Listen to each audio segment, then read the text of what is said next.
Pagi anak-anak kelas 10, pada pertemuan kali ini kita akan masuk ke materi bab 3, materi dan perubahannya. Minggu lalu kita telah membahas terkait dengan sifat materi. Pada hari ini kita akan melanjutkan untuk pokok perubahan materi.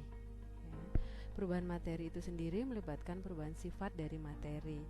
Perubahan sifat ini ada yang hanya berubah atau melibatkan perubahan sifat fisiknya, tetapi ada juga yang melibatkan perubahan sifat kimia.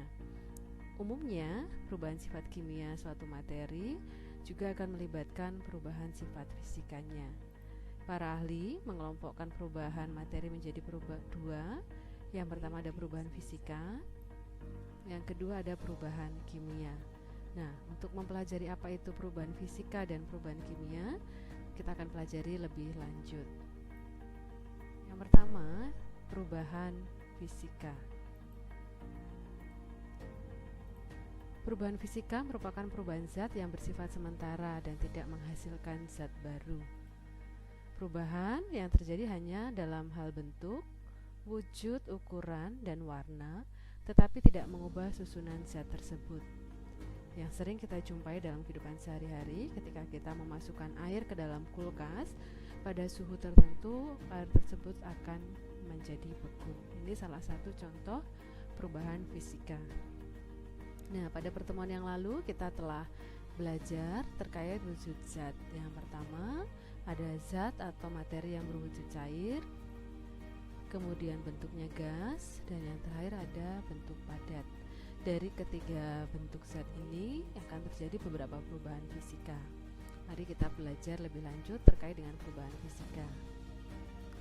Yang pertama, ketika ada benda cair berubah menjadi gas, atau peristiwa perubahan zat cair menjadi perubahan zat gas, itu kita kenal dengan istilah menguap. Contohnya, ketika kita menaruh bensin dalam suatu wadah, tetapi kita tidak menutupnya, lama-kelamaan bensin tersebut akan menguap sehingga volumenya akan berkurang.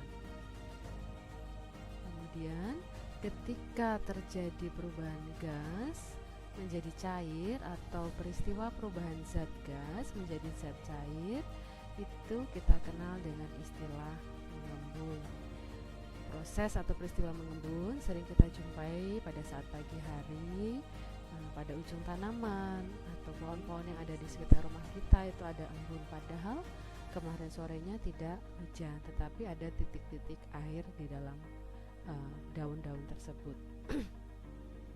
Kemudian ketika ada perubahan dari zat cair menjadi zat padat atau peristiwa perubahan zat cair menjadi zat padat, kita kenal dengan istilah membeku. Contohnya, misalkan kalian ambil air, ditaruh di dalam gelas, kemudian dimasukkan ke dalam freezer, maka air yang tadinya berbentuk cair akan menjadi berubah padat atau menjadi es. Kemudian ketika terjadi peristiwa perubahan zat padat menjadi zat cair, ini kita kenal dengan istilah mencair. Ya. Kalau tadi kita masukkan air ke dalam freezer maka akan menjadi es. Coba kalian ambil es di dalam freezer, kemudian kalian taruh di suhu ruangan, lama-kelamaan yang tadinya bentuknya padat akan berubah menjadi cair. Kemudian jika terjadi perubahan atau peristiwa perubahan zat gas menjadi zat padat, ya, berarti di sini perlu melepaskan energi. Itu kita kenal dengan istilah menghablur atau mengkristal. Contohnya, ya, pada saat musim salju, uap atau gas itu akan berubah menjadi salju. Jadi ada peristiwa perubahan dari zat gas menjadi zat padat. Kemudian jika terjadi peristiwa zat padat menjadi zat gas, itu kita kenal dengan istilah menyublim. Ya, dalam proses atau peristiwa menyublim ini diperlukan energi. Contohnya, pada saat kalian menaruh kapur barus di dalam lemari, lama-kelamaan kapur barus itu akan menguap, ya, menjadi gas, akan habis. Itu contoh peristiwa menyublim.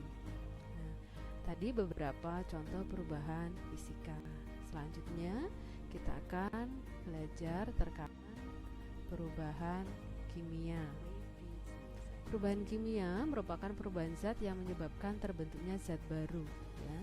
Jadi kalau di kimia akan terbentuk zat baru yang sifatnya berbeda dari sifat zat-zat penyusunnya. Perubahan kimia bersifat permanen, ya.